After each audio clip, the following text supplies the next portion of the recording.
I told you, I spoke to Karan yesterday, and he was just so effusive in his praise for you. And he said the nicest things. And he said that you finished about 32 years of friendship. He said it's been like 30 years.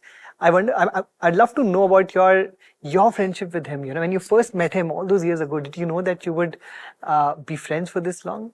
No, so I actually met him. I'll tell you how. So Sridevi ji called me for Gumrah. Yeah. And that was produced by Yash Johar ji. Yeah. And so on set, I met Karan. Yeah. And then when I was to call Yashi, like to ask something and all that, so Karan would pick up the phone. Yeah. So I said, may I speak with Yashi? So one day to me, you never say hi. I was like, oh, I'm so sorry. Hi, Karan, how are you? Can I speak to Yashi? It became like that, And then I met him a couple of times on set, and one night we decided to go out for dinner, and we chatted at that time. And I think that's how we became friends. Yeah. That is 1993. What was it about, meeting him that you guys became? Because I think Karan was very interested in clothes. Yeah. He was interested in what I do, which was like designing for movies. And he also loved films. I also loved films. And that's how we got close. And then the Duplicate was being made, which Yashi was producing. I was doing Juhi Chawla's clothes.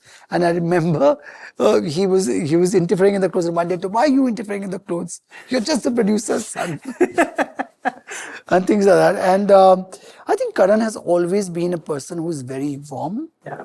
And he is somebody who makes that effort. Through him, I met Aditya Chopra, and, because he was assisting Adi. So I'm grateful to Karan for that. Dilwale happened through him. And I think even with Karan, I think our relationship is very honest. And I tell him sometimes, he says, you're too honest. It takes me some time to fathom that. And that's what Karan said. And but look at it, it's been what? Like he said, 92, 93, and that's till now. We're not only friends, we've also worked together. Of course. That's the difficult thing, Really? Friends to work together for that many years and to be friends. Yes. It's very rare because Karan is Karan Johar. So I'm sure a lot of other people will be not comfortable telling him that, no, this doesn't work. But he's not that person. He's very open to suggestions. He told me that the only time you both fought was Suraj Hua Madham, where he said that you threw the lehenga at each other. I would No, we didn't throw the lehenga at each other. Not at all. He said he literally said that you had a pillow fight with the lehenga. Not at all. Like he's exaggerating. Not at all. So basically, I took this lehenga, very excited, to his office, and he looked at the lehenga and he said, "This I don't like." And I was like, I said, personally hurt. And I was like, what? You don't like this lehenga? And he said, no, my face started going red and all of that. And I was like, what, you don't like this lehenga and all that? He was like, no. I was very upset. And I just walked out from the office. That's it. That's the story. Yeah. He told me, like, you threw fits at each other. No, fits like this. I've been like, you must have banged the lehenga on the table. But I think, I think that's what it was. And the things that I asked him that he loves about you, he said that, of course, he loves that you're very intuitive about people, that he really believes in your intuition when it comes to human beings. He thinks that he always asks his creative decisions to you. You're really good at that. He said you're, of course, very, very hardworking. And he also said that you are somebody who makes sure that dials down the drama in his life. Karan also asked me to ask you this, so I'm asking you this.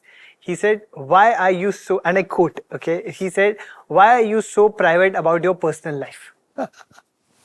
Because there is no personal life. So there is I remember, like many years ago, we were on a flight, one actor and me, and so she said to me, you know so much about my life, but I don't know anything about life. I said, but you have never asked me. And kuch ho bhi nahi raha hai. So, so I think that is why I'm so private about my personal, because there's nothing happening. He said something very lovely as well. He said that, when you were all starting off in the industry, there was a silent bond that he said you had with him and Niranjan Iyer about these men who don't fit in with the world around them. That's true. In fact, when the first time I met my friend Niranjan, I was on a shooting I'd gone to meet Meenakshi Seshadri. She was shooting with Vinod Khanna.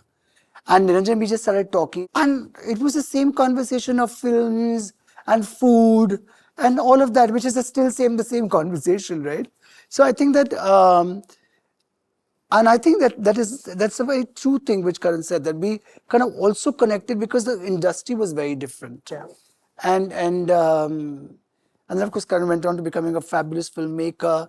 And that also actually somewhere helped all of us. Yeah. Because, we were here associated with somebody who's successful. And then, of course, for me, Rangila and all that had all happened. And so I think because we had concentrated on work and people had loved that work, I think that also helped us somewhere on being ourselves. So not getting perturbed, just concentrating on what you've been asked to do or what you want to do. And there comes a time when everything turns around you. Absolutely. And there is a certain kind of macho-ness and hyper-masculinity in the country, and it's also on the rise now in movies as well. How does that reflect on the fashion that you have to work on, Is But that right now, I think it's very inclusive because, masculinity is you. Are you very masculine? Are you not very masculine? Not what you wear. Yeah. I think I'm a designer, but I'm still saying this. What you wear is secondary. What you are is first. Absolutely. I think gender fluidity is still something that is not very acceptable, unless, of course, in certain cities like Bombay, certain places, but I do feel like there is a pushback of men who But how can we expect everybody to understand? It's not their topic. It's not something that they get. Interesting. It's like tomorrow when somebody's speaking about engineering. Yeah. And they might find me, my God, the man doesn't understand it. But it's not my topic or a topic of interest. Yeah. So how can you, to a person who's not interested in fashion, who is very comfortable in his fitted shirt and trouser or his classicness, suddenly sees a man wearing a lehenga or something really off and outlandish, he is going to react. But that's not wrong because it's not in his thought process. But how do you normalize this then? How do you make it like... What is normal? Yeah. What is normal? Normal is all of us being together with different opinions, and something that works for you may not work for me, and something that works for me may not work for the other person. And I think being together side by side is what it is. There will always be a section who's not going to understand hyper fashion or not going to understand this whole bizarre fashion. A lot of times it's also being just done for effect. Yeah. Even me being a fashion person say, what is this? It's not required. It's just being done for eyeballs or for some more tick marks on social media. So there is always an opinion, right? On red carpet, on Cannes, or in the Met Gala, or everywhere. Yeah. You never get, given that obviously your work is scrutinized in public, you never get faced by any criticism that comes. Well, we've had fashion sites criticizing us, and sometimes when you're a popular name, it's even more brutal. Yeah. It's a bit more harsh. So for that, sometimes when you read it, you are affected because you're human. But whether I take it too much, no. I feel it's an opinion. No, it doesn't work for you too bad. Because that one opinion cannot take away from the years of hard work, sweat, blood, stress, mind, days and hours that I've given it. You could be saying it because you're biased. You could be saying it because you didn't get it. You could be saying because it genuinely was not good. But it's not going to change what I would think. And I would just think about it for a minute, and the next 10 minutes I moved out of it. And I moved on to my job that I'm doing. Thanks for watching. If you enjoyed the video, don't forget to like, subscribe and share.